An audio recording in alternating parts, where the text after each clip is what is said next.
Hello, everybody, and welcome to Ask Us Anything for the very last day of February 28th. Holy mackerel, where did this month go?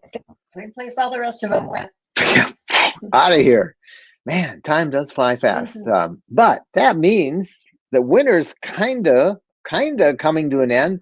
It's still warm out here in Michigan. It's 52 degrees out there right now.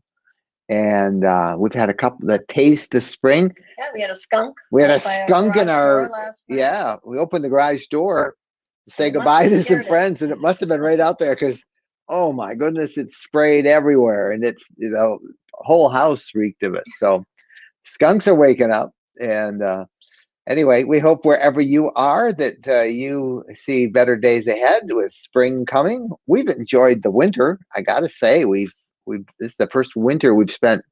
We did one trip to Florida, and then we came back, and the most we've spent in cold weather in winter for probably 9 years. We got 2 winter camp trips in. Yeah, 2 of them. Would have liked 3. But I know you really do like. Why do you like winter camping so much? I like looking at the Great Lakes with ice and snow, and I like snow. I like wandering around. I think it's pretty. So does our dog Bo. And last video that we did on our last winter camp out went up yesterday on our YouTube channel. So if you haven't been over there to look at that, head over the RV Lifestyle channel on YouTube. We want to welcome everybody from YouTube who's watching this tonight. Also, those of you, because we're simulcasting on YouTube, our Facebook RV Lifestyle group, our Facebook RV Lifestyle page, and our Facebook RV Lifestyle Supporters Only group. And you're all with us tonight. And also with us tonight is Chris Cowley, who's over on YouTube. And we don't have Chris on camera, but thank you, Chris, for being there. And we do have Phyllis Kerr, who's joining us from Iowa. Where it's still light out. Yes, isn't that wonderful? I'm thrilled about that. I live for the warmer weather, and you were saying the temperature there. Well, today here right now, I think it's 35, which is actually really warm for us. So I'm thrilled. I mean, you can go outside without a coat at 35. Well, yeah, we've been doing it. We have actually, I say we, I mean, my lifelong traveling companion, you actually have been getting the RV ready because we're hoping to hit the road. I am hoping we're going to be able to take off pretty soon. Yeah. Sooner the better. So, we hope to be on the road this week. So we don't know which day yet for sure. Phyllis, give all of our viewers out there an idea. Many of them are newcomers, and we always like to explain that there's so many comments that we get in this hour-long broadcast that sometimes we can't get to them all. But to help us see questions and comments, we have a system.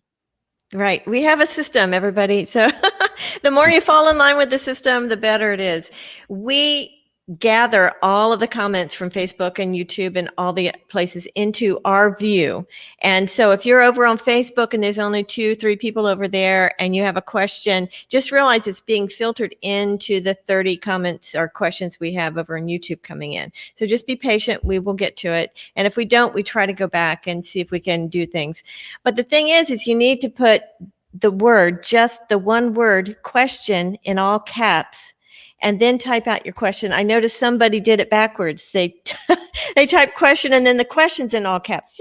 You just need to type question in all caps or comment in all caps so that we can see it easier in the stream.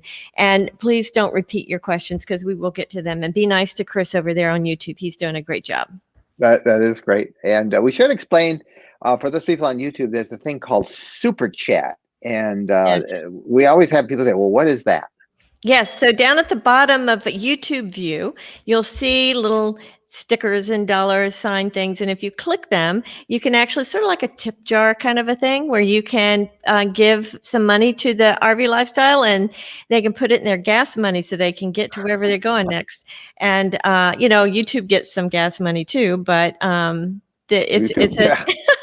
it's a nice thing, but what it does for our view is that we see that very clearly because they make it really bold and colorful and stuff. And so if you have a question and you really need an answer and you're willing to purchase a super chat or a super sticker, you can do that and we'll see it quicker. Yep, it kind of comes to the top of our little Yes. feed there. They Yes. go. All right, well, let's get started. Phyllis, thank you so much, and we'll check with you at the end of the program tonight. We always like to go with our very first comment, and the very first comment that I see on here was from E Square.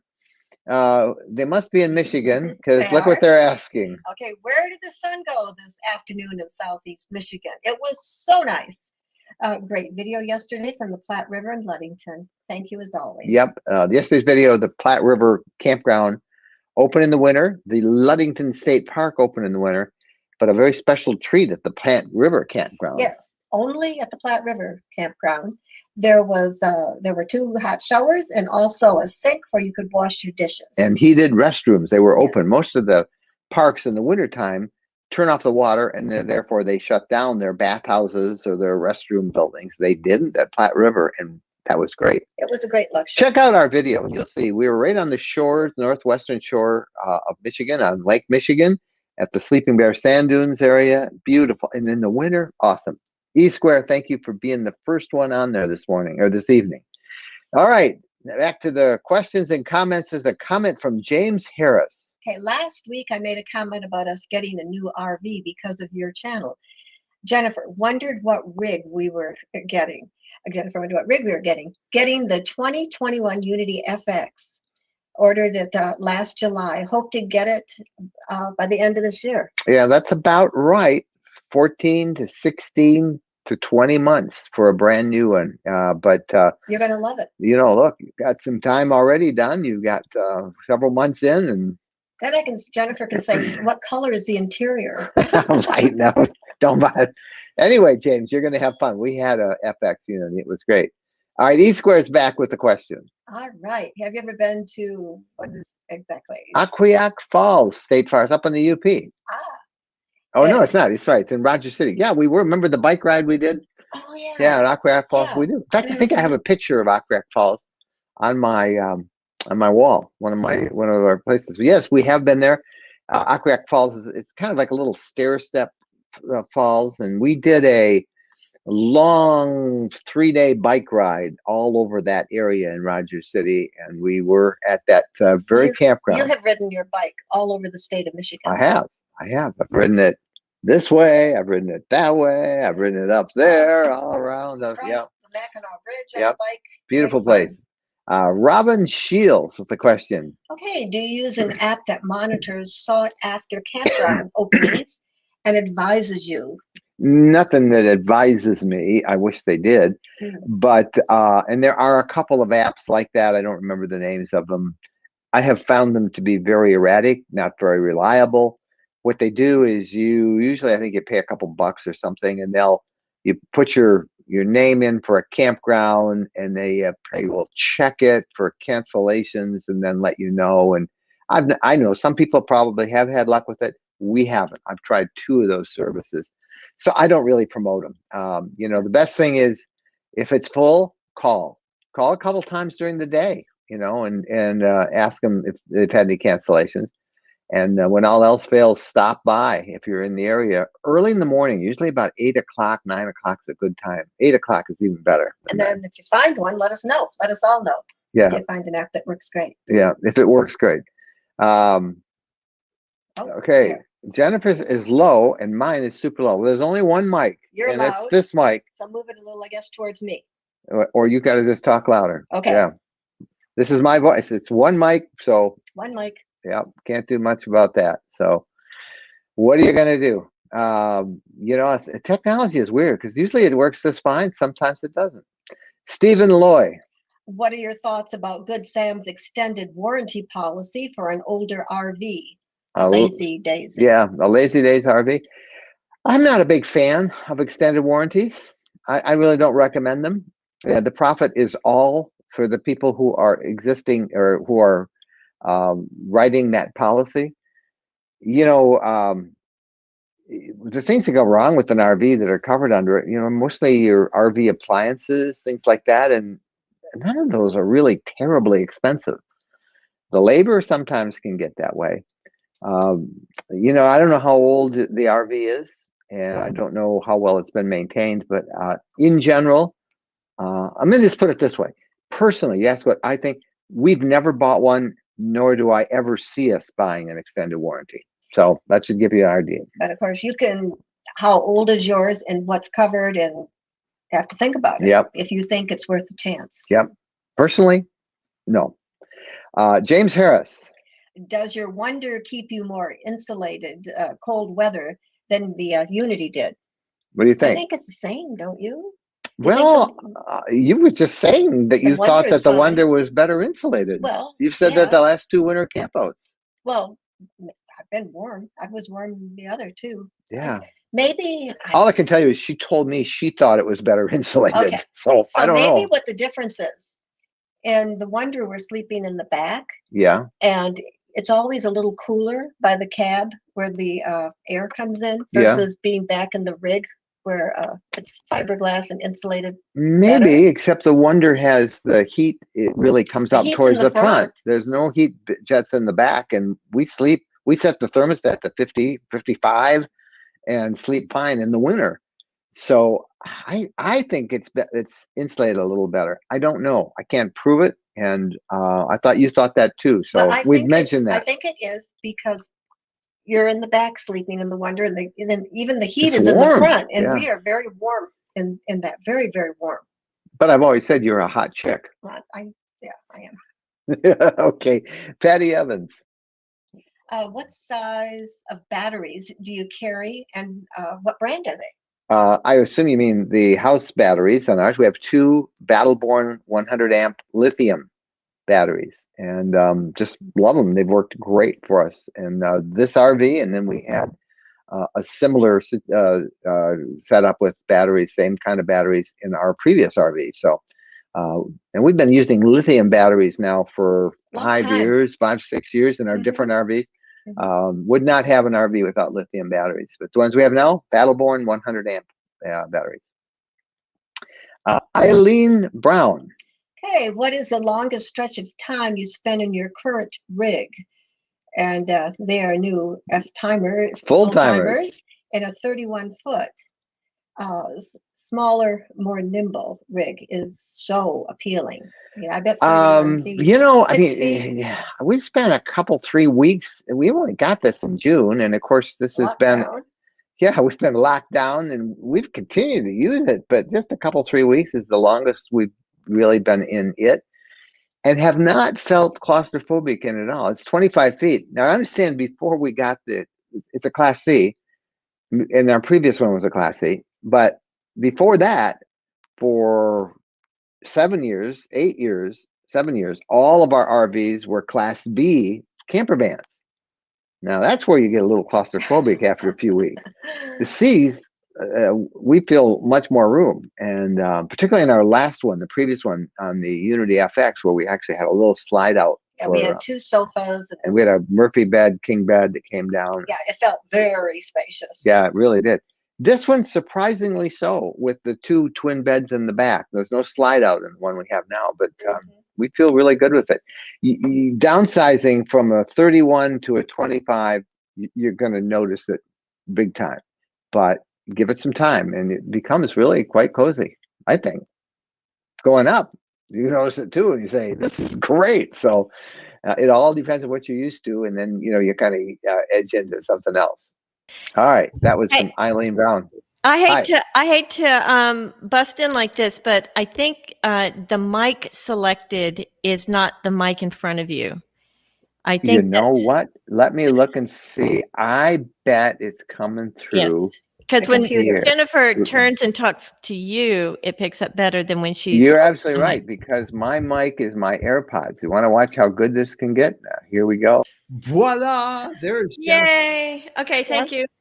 That was a test to see if you guys. It wasn't were you messing up a little, huh? You know what happened is I always come in and set up everything ahead of time, and I did set this up ahead of time. But then, you know, like a butterfly flew off, and I saw another notice on email, and I clicked out, and I left this, and then I had to come back to it, and I forgot to reset it. So thank you. Now we know what it was. Burton DeWitt with a question. Okay, how do you keep Bose safe from the motion when driving? Yeah, that's a dicey one, Burton. we have, Ideally, he would have a seatbelt. We do have a seatbelt, but we don't have a chair. and we do have a harness that will work with the seatbelt Mhm. and a little leash that'll hold him down, but it's not the best solution for it. He really needs, we need two more seatbelts in the RV. He's too big for a cage, a collapsible cage. So that's how we do it. It's not the best situation. And we really would like seatbelts on the two the two lounge seats in the motorhome part right behind the cab. They don't have seatbelts. So we kind of can makeshift something with this harness and a little seatbelt connector and hook it up to one of the others, but it's not a very good solution. So Facebook user, hey, Facebook people, there's a way that you can get your name to show. In fact, let me ask Phyllis to explain it. Hey, Phyllis, Facebook user, how do we get to see what their name is? So on the original post for this, there's a link at the top in the description of the post, and it says, give StreamYard permission to use your name. So if you're watching this from inside a Facebook group, you'll need to give it permission. If you're watching from a page. Ooh. Yeah. Okay. If you're watching from a page, yeah, it works right on the page. Yes. Okay. Exactly. Excellent. Sorry, I hit the remove button. You're gonna get fired. I am. Mic issues. Cutting Phyllis off. Can't do that. All right. Thank you much. Another Facebook user, anonymous, Jennifer. Can you compare the Betty bedding to the RV super bag? Before you answer that question is coming because just a few minutes ago, I posted a photo we took this afternoon of the new Betty. You guys are the ones who told us about Betty. We didn't even know about this. You told us on Ask Us Anything a few weeks ago. And we said, well, we'll check it out. Well, we checked out. We actually ordered 2 of them and they arrived and we installed them. And I just put a picture on Facebook and on our Instagram account. You guys do follow us on Instagram, right? At RV Lifestyle Mike, and on our Facebook page, our Facebook group. So we showed the Bettys, but the Bettys, the RV super bag, and another system of just really high quality sheets and a blanket from a company called Aurora. That's what we're testing out. We're going to review all 3. So it's a big secret until well, we you do can the talk video. a little bit because I put that picture on the Betty. Why don't you explain what the super bag is and what Betty's are, and then we can we'll give them an idea so they know what we're talking about. We have not yet slept in the Betty's, so I can't give you any real opinion. We certainly have slept in the super bag. What are the 2? Okay, the Betty. Think of a fitted bottom sheet. That's what the bottom is like with a Betty, and it's this wraparound that's rather thick fabric. Quilted like, right? Yeah, well, it's heavy fabric. And then there's a sheet sewn right into it. A bottom sheet? A bottom sheet. There's a cotton sheet. So that's the bottom. And then there's a top. And the top has either a minky, kind of like a little fuzzy blanket. Minky. Attached to like a quilt. Or you can get a sheet. And so you've got 2 separate pieces of fabric. You've got 2 zippers on both sides, all the way around the thing. And so it's a bag. It covers your mattress. You zip it up. It's got a piece of fabric that's about 8 inches long on both sides, so you can pull that out. So it is a bag with 4 pockets that you put in each corner of the, like a bottom fitted sheet, right? And then to get into it, you just unzip it, kind of like a sleeping bag, but it's all one piece. Now, the super bag is the same principle. You have these 2 separate like blankets. Think of them as a blanket, and they zip together. Again, 2 zippers that you zip these 2 pieces of fabric, 2 blankets together, and except one blanket is thick, and you put that on the top for the winter. The other blanket is thin, so you flip it over if it would be summer, so you would be laying on the heavier part of the blanket. In the super bag, you have sheets that are velcrosed in. So when you want to wash your sheets, all you do is pull the Velcro out and wash them, and then put them back in, and the Velcro works, and that holds them there. With the Betty, you got to wash it all. Which is a big hassle because they're huge. They take up a whole washer. They're big. They're really big. yeah, And they're you can't pretty- wash two of them. They're too big to have two of them. So if you have two, you have to do two separate washes, right? Well, if you had a regular bed or queen or a king, you probably It'd have to be- go yeah. to the laundromat. And don't they recommend that you don't wash the Oh, they bedding said a lot? only wash them once a week. At the most. Yes. And if you have a bedwetter, don't get one. You can't wash it. Darn. Can't No, we wash don't it have every that. day. Yeah. So something they're very cute and they come in a lot of cute fabrics and everything. So You can see them on our Instagram page. If you go there, RV Lifestyle Mike at so like Instagram. everything in life, there's the pluses and the minuses, and you figure out what you want. So we have a video review that we're working on. It won't be for a couple of weeks, but you'll see all three, and we're calling them, they're all high-end solutions. Let's face it, you don't need all of these. These things, they're all several $100s. The simplest way to do it is just get a cheap sleeping bag and throw it on the mattress and you're good to go. But these are very comfortable and really high quality sheets. And so the super bag, the Betties, and then Aurora, which is a company that makes custom sheets and bedding specifically for all the different mattresses used in leisure travel vans. That's our third one that we'll be reviewing. So we'll show you all three of those, how they go on, what they look like, what the pluses and the minuses are. And that's coming up in our video. But because you guys told us about the Betties and we got them, we wanted you to see that picture. That's a long answer, but there you go. Mad Dillies. All right. He carries a 20-pound propane tank for outside grill. And they have a Blackstone tailgate. And thinking about using the small propane bottles instead of the large tank. How many small bottles should I bring? Well, how many pounds? Why oh, would that's you- 20 pounds. And then Why how much is in the little green why would ones? why wouldn't you just get I don't know what kind of an RV you Well, have. right there, Blackstone. Okay, do you have propane and LP on your Blackstone? If you do, just get an adapter. All RVs, almost all of them, unless the really, really cheap ones, all of them have a tap that you can just get an adapter, an extension, and you can then use the onboard propane that you already have in your RV for your grill or for your propane tank. So I would never, well, you got a bigger unit, a big, the Blackstone, but I would not carry a 20-pound propane tank. And I don't even like carrying those little green bottles, which we had for our little camp stove, a little grill we take and we cook out with. Now we have an extension and we just tap that right in and tap into the RV that, the propane we already have on board. So I don't know how many pounds of propane is in a little green one, bottle. I don't know. Maybe Well, they're kind of good size. I don't know. I don't know how much is in there. And you they're got a lot of banging around throwaway. when you're carrying them around, and those things are, and then you got to dispose of them in certain spots. It seems So like I'm not that a big fan of the little green bottles, seems like the 20-pound that you could get refilled. but it's so big and Well, heavy. I don't think I'd want all Yeah. those little ones. I sure wouldn't either. So get the extension if you can, if you have it. If you have propane on your unit, get an extension. John Falcone. Hi, guys, and hi back to you, John. Thoughts about adding a CB radio? No. I looked at it. It's just noise. They're not very practical anymore. Now, I do have a ham radio that I just installed, and now with some systems that I have, I can talk to anyone anywhere in the world from my RV through amateur radio. And it's so easy to get an amateur radio technician class license, which would allow you to operate a certain bands in the ham radio spectrum.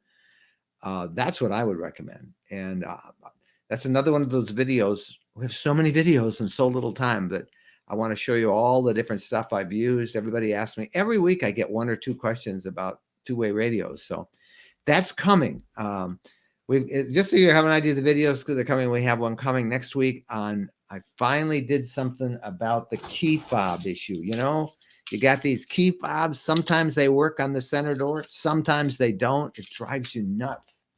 I don't know why they work sometimes.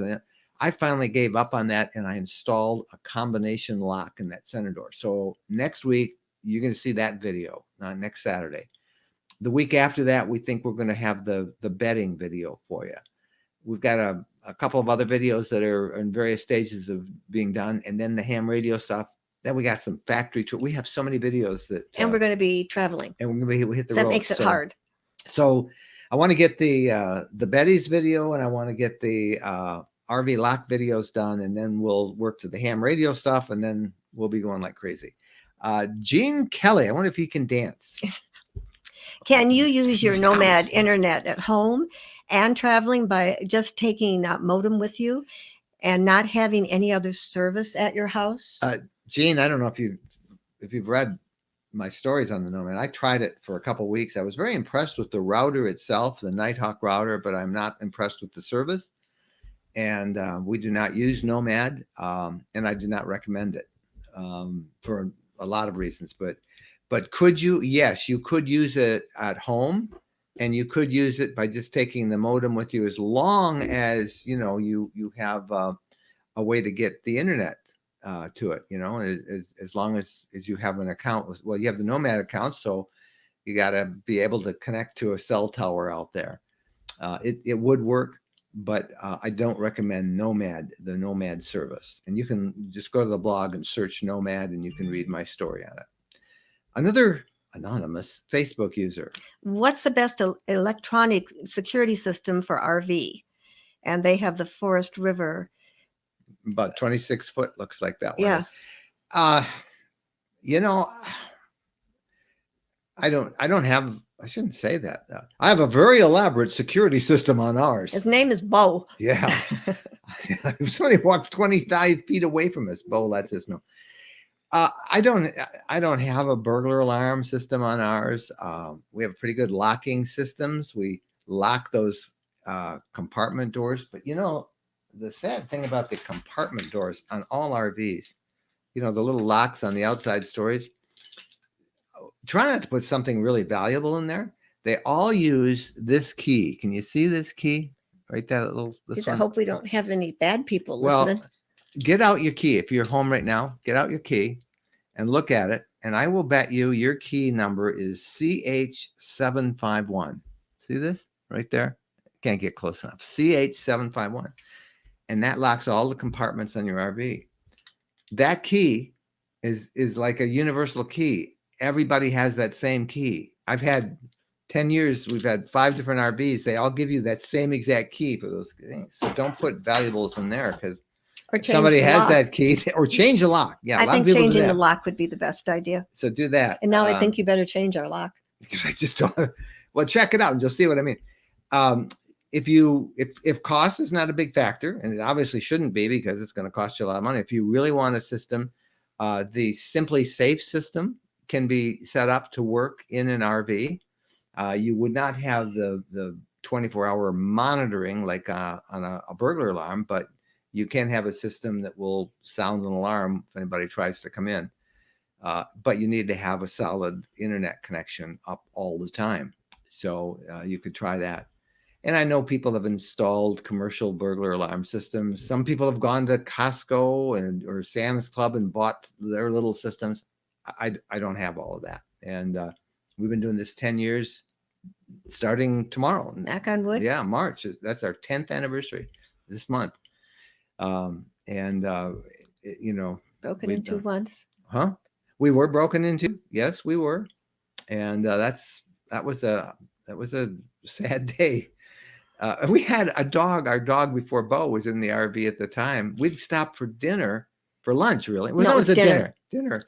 Was broad daylight in a fairly upscale shopping center, just very busy area. The Illinois side of the Mississippi River, just before we went into St. Louis. And we were in there 40 minutes, and we came out, and our unit had been broken into. And I had cameras. I got a picture of the guy who did it, and his accomplice. I didn't get his accomplice, but we also had audio inside the RV of the two of them ransacking our place, and our dog at the time greeting them and being, what a nice dog. Yeah.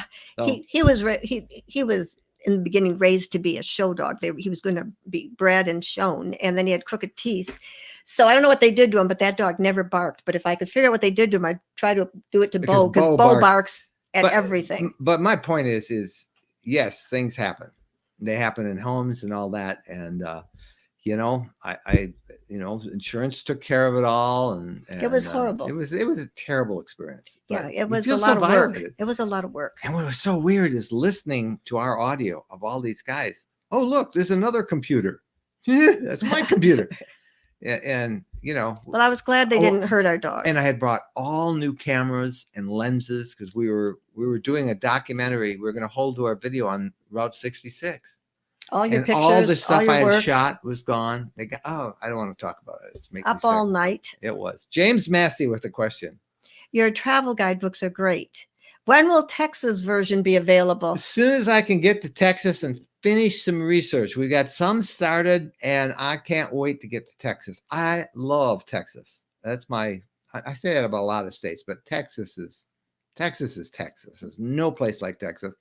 And there's so much for the RVer there. But I got to get back there. And, we lost a year. There's no other way around it. We lost a year, over a year now almost, because of this COVID thing. And let's get back. We're getting back again now. And this is all good. So as soon as I can get that done. Gloria Keller. Have you ever used any temperature monitoring devices inside your unit while traveling with pets? We do. Yes. We have the Nimble system. And I've got a video on it somewhere on our YouTube channel, Gloria. Just search for pet safety or something on our RV Lifestyle channel. And it's a pretty good system. It works with your cell phone. Is a little app that you can tap into it anytime and look and see what the temperature is inside. And it will show you exactly what the temperature is. And you can program it, and it will send you an alert if the temperature goes above a certain threshold that you set.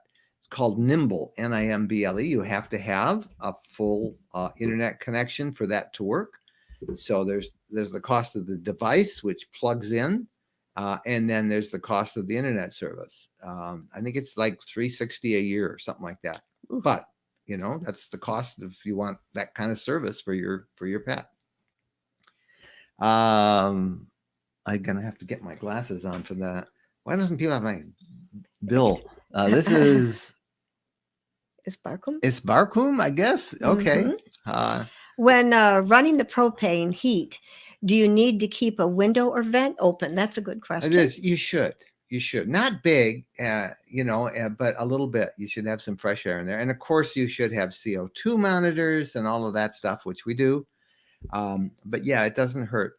And another thing about propane in the wintertime, when we do winter camping, that if you camped all the time in the winter in really super cold weather, you would need to put in a dehumidifier because the humidity really builds up. A dehumidifier. Yeah, it really builds up when you heat the inside and it's very cold outside. We only typically just 3 nights is the most we'll stay without, between trips when we camp in the winter. But a little bit of a vent is always good. It's always good. Good question. Nancy. If a manufacturer has a recall and you're not the original owner, will you then be expected to pay for the fix? No, if you take it in, it should usually if you get a notice of a recall, they'll send it to the owner on register, the last owner they had. Then you should send it to whoever you sold it to. But if it does have a recall and unless the manufacturer's not being as nice as they should say, oh, this is covered with a recall. So you should not have to pay for it. And, I can't speak the policies of every RV dealer, but what I would do is call the manufacturer and say, hey, I have this and it's got a recall. I want to make sure it's covered. And, the manufacturers can only say, yeah, it should be covered. The dealers, they can do whatever they want, but I think most reputable ones will cover it. Something lovely ride. It's a lovely ride. That's it. Go. That's it. Do you ever disconnect your chassis battery during the winter? I'm assuming you don't because of your winter camping. No. If we were gone for 6 months, yeah. If it was out not being used for 4 months, I would probably disconnect it. But I don't think we'd have to at that point. I can just give you my experience with a car. We have a car, a second car that we keep at our Florida condo, and we didn't use that for 8 months, I think, and the battery was dead when I just drove it when we were down there in January. So I probably should have disconnected the battery. We didn't know we were going to leave it there that long. We had no idea being gone that long. But on our RV, we use it all the time, so we never do that. All right. Ronkman. Our very first RV experience this coming Friday. Advice? I wonder if you, very first RV experience, wonder what they're going to go out in. I don't know, but they're going out. So what's That's your advice? wonderful. Think about, I don't know what to tell them. Make sure you don't forget your sleeping bags and take whatever you need. We've done that. Yep. I'm sure they've given it a lot of thought. They're going to have a good time. Yeah, and don't stress with all the details. You'll figure it all up. Take the manual, maybe look at the manual the night before. And if you're renting it, I don't know whether you're renting it or buying it. If you're renting it, whoever you rent it from, have them give you, maybe take your phone and record what they teach you and say, so that you have that. You can go back and listen to that if you have questions. All right, another question. Do you rent your condo in Destin? If so, how do we get information? You've never promoted our condo here. We do, but I'm not going to promote it. Yeah. I'm not going to promote it. That's not what this is about. And, it's I don't do that. But thank you for asking. Yes, thank you for asking. Budget pet mom. Newbie here, no RV yet. Is it really a big deal not to have a washer dryer? We may full-time one day in an RV and wondering, is it really that inconvenient to go without a washer and dryer? Since you're looking at a person who does laundry every day, it's hard for me not to have a washer and dryer. I mean, like with the beddings, you don't wash your bedding once a week. I wash the sheets twice a week. I like the smell and the feel of nice, clean sheets. I think most people, it doesn't bother them at all. It's just like, do you like taking a shower every day, or are you happy with once a week? No. I would love a little washer and dryer. Our unit's too small. But it's too small. But you know, a class A, a fifth wheel. There's even small ones now that are available. So you can get one in an RV. If you're going to full time, you're probably going to get something bigger than what we have as a small C, a small little class C. So you can get them. You know, the bad thing about doing your laundry, you know, I mean, the fun part is the laundromat. You get a whole bunch of washers, a whole bunch of dryers, and you're done quick. And if you need to do blankets and big heavy things, you're golden. You're good there. But we were once at a hotel and I did some laundry and somebody had put in something dirty and my clothes came out dirtier than when I put them in. So, you know, luck of the draw. It's always nice when you have your own bed, your own sheets, your own washer and dryer.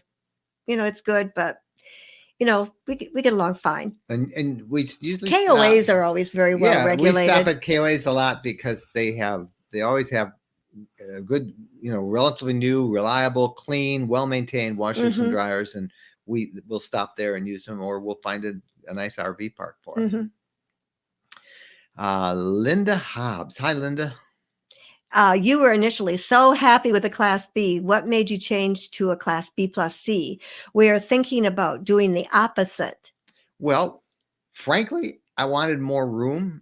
I wanted to be able to, you know, as we have continued in this lifestyle, we have gotten busier and busier with our blog, our podcast, our videos, our books, and our newsletter. So I am always having to write, edit, post pictures, process pictures.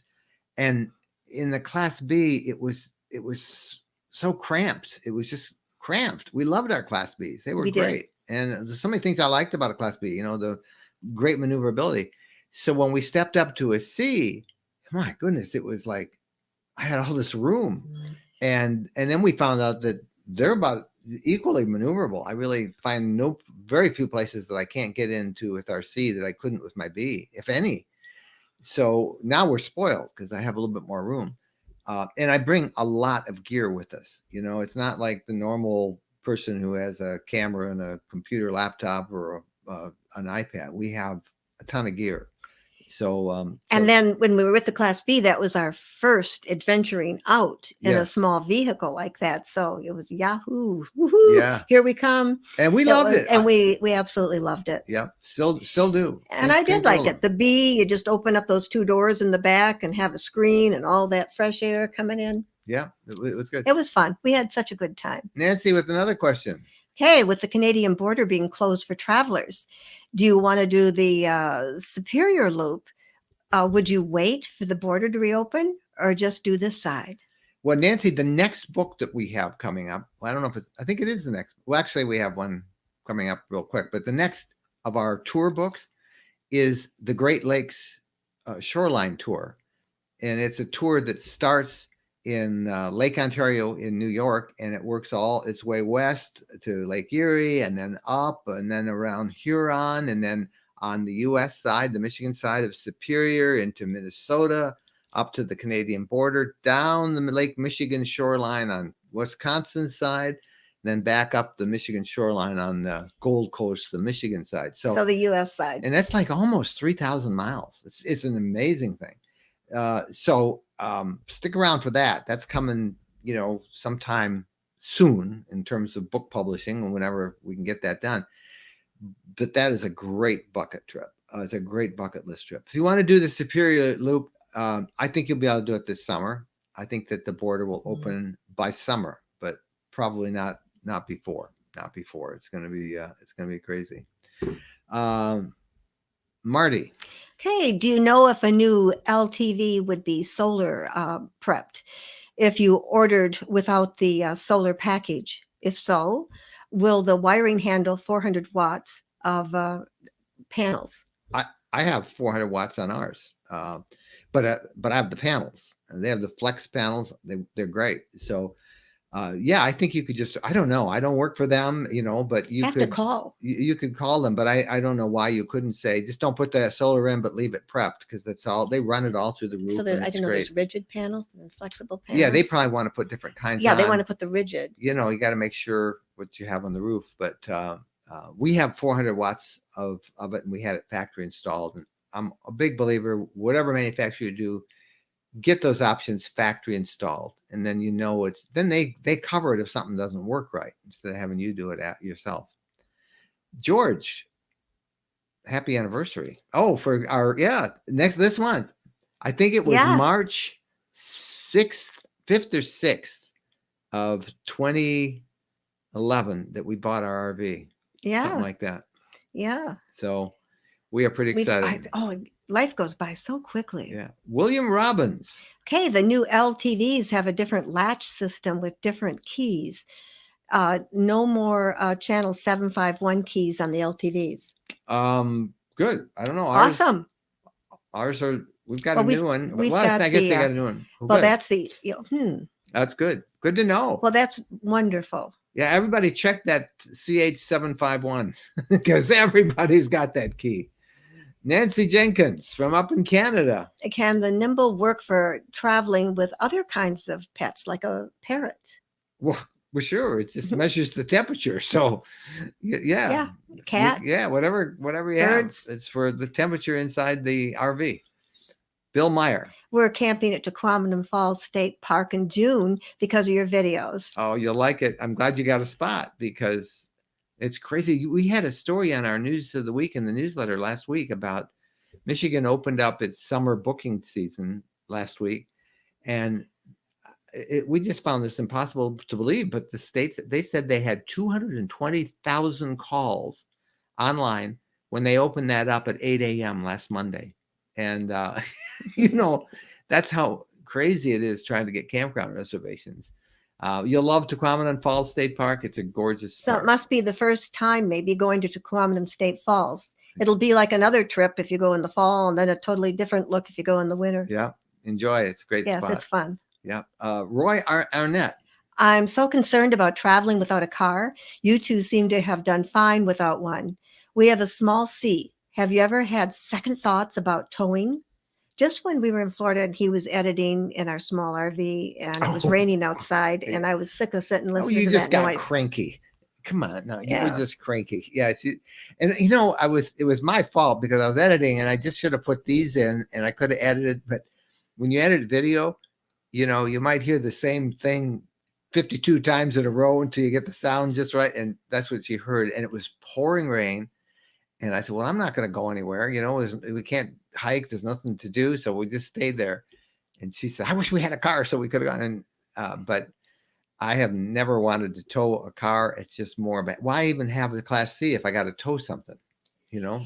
You can take yeah. your bike. You can rover. Yeah. I mean, if you're worried about towing something, you know, get a travel trailer. I said rover, wrong word. A rover. Oh, rovers for dogs. Yeah. Yeah. Get a travel trailer, and then you've got Uber. your tow vehicle that you can use to run around. You know, or you know, you see these big monster Class A's that are towing trucks, just about, you know, boats and boats, trucks. That's not my idea of RVing. If you're gonna go park someplace for a yeah, long I guess time. it's fine. Everybody's different, you know. But no, we have never felt the need, except that one day in the rain, and we got stuck in hours of editing hell. Michael T.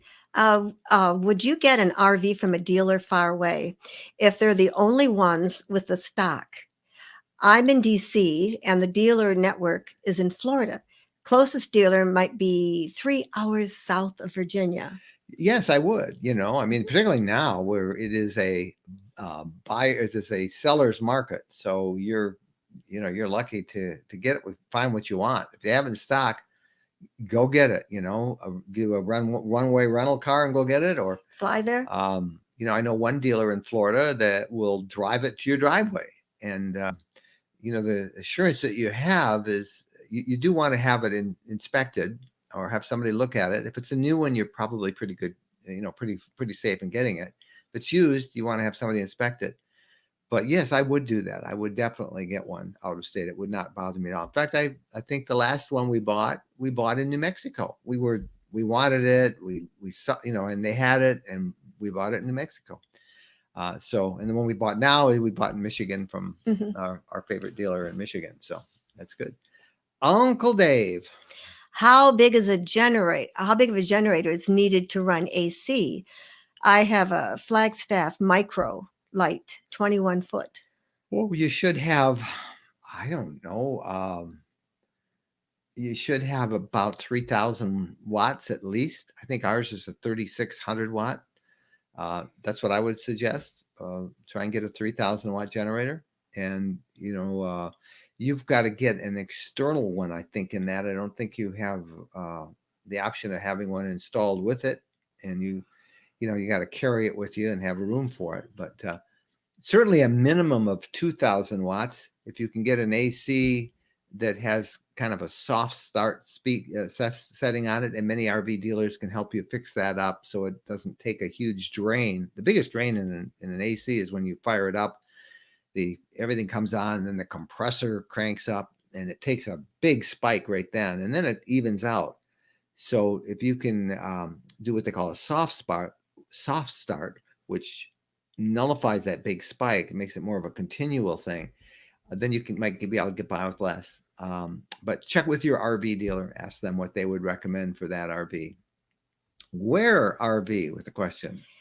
In a Class B, would adding a third lithium battery and upgrade to an 800 watt solar plus inverter be a waste of money? I think it would. I mean, you don't really need, you know, a couple of lithium batteries and, you know, 400 watts of solar. That's going to charge those batteries during the daytime for you. So there is such a thing as overkill. Some people want that. They want to have an abundance of power. Well, go for it. But I don't think I would do that in the Class B. Now, we had Class Bs with a lot more lithium than we ever needed. And it was kind of nice to know that. But I think, you know, 400 watts of solar and 200 amp lithium is certainly enough for a Class B. It's enough for our Class C. So we were guinea pigs with the lithium batteries. We were with Road Trek then. It was our brand, and we, you know, they tried all kinds of things. We were experimenting with them all for them. And we made a trip back to their factory, I bet, every single week for a couple of months when we first started. The RV had been a horse. But it was Should've known fun. the way. It was really fun. It was fun to be part of the Well, innovation. yeah, it was great. And Cutting edge. They were the first to come up with really great, Mhm. lithium on RVs, and hats off to them. And now, of course, it's pretty standard. WV Outdoorsman, West Virginia Outdoorsman, I bet. Can you offer some advice and favorite places we should visit in Michigan in our travel trailer? Pick up our guide, our travel guide. We have a 7-day adventure guide to the Upper Peninsula. That's the first place I think you should And with go. a name like the Outdoorsman, probably like the UP. You would love it. And there's a link to it right there, rvlifestyle.com/books. We will have another adventure guide coming out on the Lower Peninsula of Michigan. But our blog, rvlifestyle.com, has lots of links to the places that we recommend in the lower part of the state, too, the Lower Peninsula. Our favorite is the Upper Peninsula, and if with a name like Outdoorsman in your handle, go to the UP. You've got to visit the UP. And our book, 7-Day Adventure Guide to the UP, $7, instantly downloadable. And you can find it right there at that link on the bottom of the screen. But you would love it. Get to the UP and give yourself 2 weeks, not 7 days, at least 2 weeks to really enjoy it and experiment it. I didn't tell them about the bugs, but... I was just thinking Michigan, they probably have enough time to keep going up and around, and Wisconsin and up Minnesota. Yeah. Minnesota's Lake Superior is gorgeous too. Nancy. Okay. What sort of music do you listen to while driving? None. Yeah, none. I kind of listen. I'll say, can't we listen to a podcast? We used to listen. We to listen books, to podcasts. But you put the books on, I go to sleep. It's like, tell me a story. I know. We put these books on. We used to listen to books all the time. And she'd fall asleep, and then the book would get good. We'd be down the road, 100 miles. She'd wake up and say, "Oh, what happened? Go play, reverse it." And no, I mean now, so that didn't work out real well. But we don't listen to music much when we travel. Hey, here's from the Leisure Travelers Locks, a $5 super chat. Thank you so much for that super chat. That's great. That'll buy me a cup of Starbucks someplace. Appreciate it. That'll help pay for all the Bettys and those. Yeah. We need a lot more because we bought those Bettys. Thank you very much for that super chat. Marge with a question. What would you when would you recommend going to Copper Harbor? Oh, I love Copper. That's that's in the UP. What do you like? Here's Michigan, right? This is the Lower Peninsula. The Lower Peninsula. And this is the Upper Peninsula. The scale's not right, but yeah, you got to turn the wrong way. See this right here? This is Copper Harbor. This little piece. Yeah, actually, it's kind of like that. Well, yeah, everything's backwards. Yeah, okay, that's right there. That is where Copper Harbor is. They call it the end of the road. Shuts out into Lake Michigan, the Keweenaw Peninsula. If you like winter, they get more snow there than any place else in Michigan.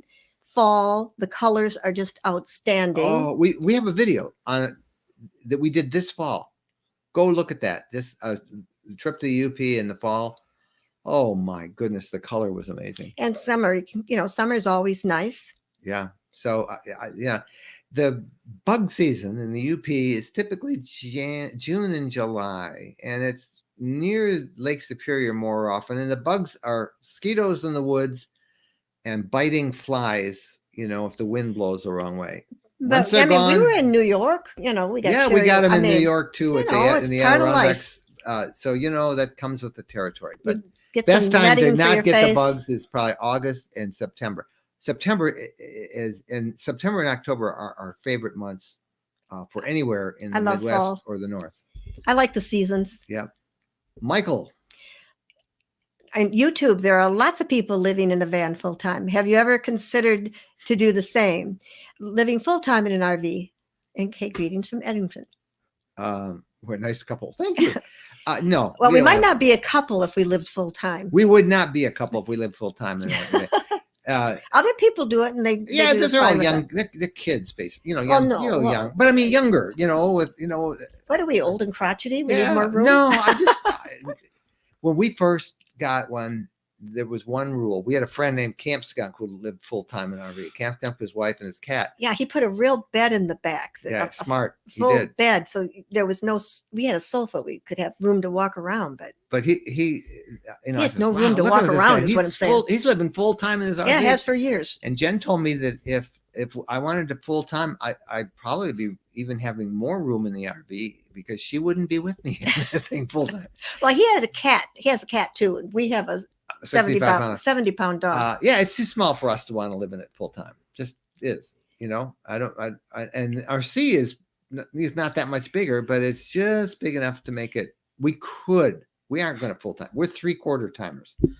And we like it that way. Everybody's different, Everybody's different. And I worked at a health club for 29 years.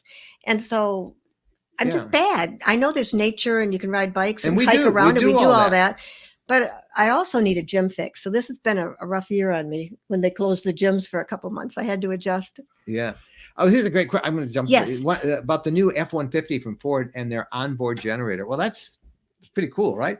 I mean, I got a kick out of that when I saw that. I mean, that's just really a neat little feature to have a generator on your truck, for tailgating or wherever else you want to do, or camping.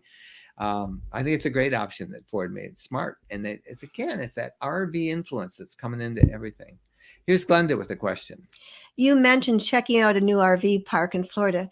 Could you give us the name and location for those of us traveling in Florida so we could check it out? Thanks. I don't know. I don't remember. It's in my email someplace, Glenda. Actually, I'm going to be looking it up this week because we've got to figure out when we want to go there. And we've got about 3 other stops around there. So all I can tell you is it's somewhere between Ocala and Tampa, and I can't remember the name of it. So new place. I'll let you know. Daniel Barrett. What would you recommend for walkie-talkies? Midland. They're on our gear page.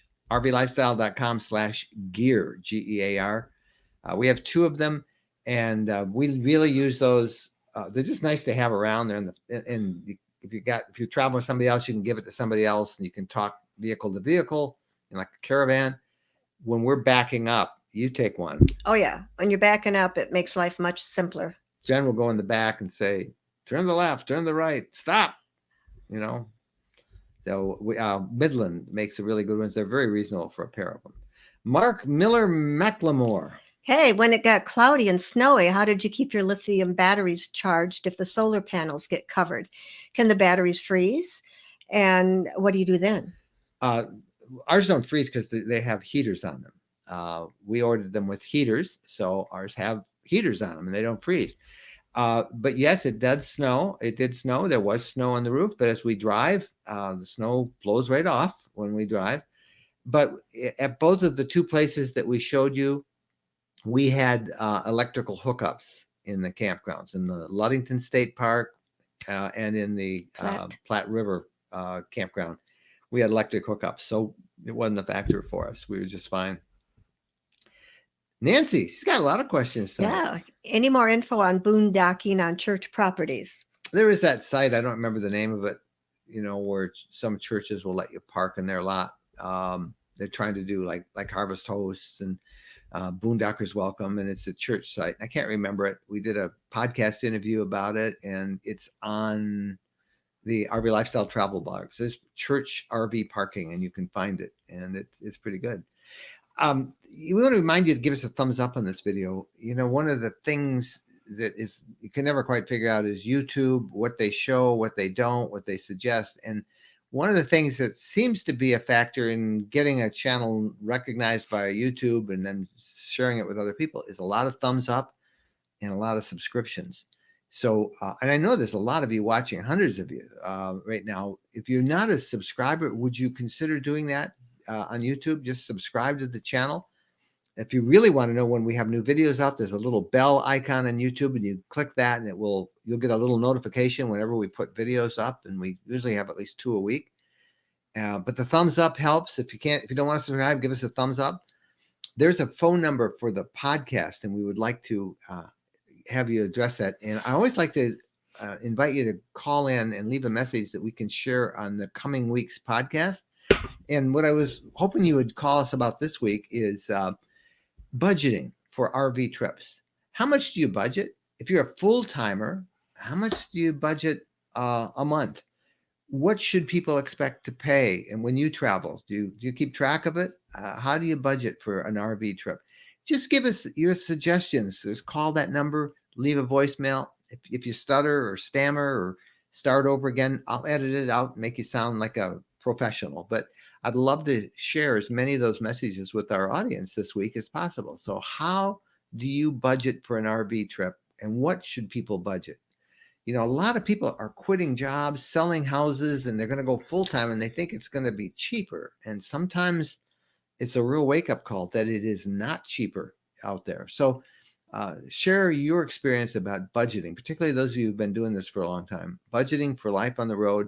Call that number, 586-372-6990, and then I can put that in the podcast. Please do that.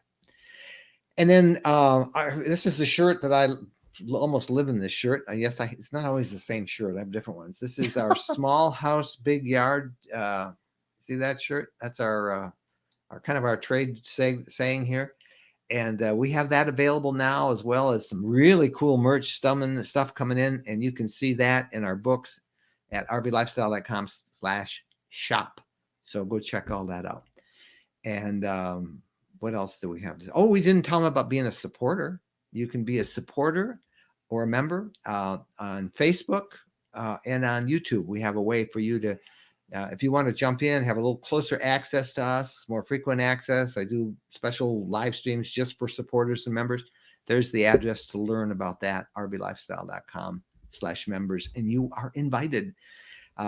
We would like to have our operation not as dependent on advertisers as it is on our members and supporters. And I know that's kind of a pipe dream, but check out that link. And if you feel led to kind of support us that way, we would appreciate your consideration. What, send cookies? All right, yeah. Can't do that. Send cookies. That might even be better. All right. I think we're about close to being done now. Man, this was a fast night. It's 8:02 already.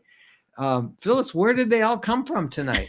There was a lot of people here. It's great. And there were some really good questions in there. And Christopher was putting in the links and reminding people about things. So it was over there on YouTube. And if we missed your question on Facebook, we'll go review those in just a little bit too.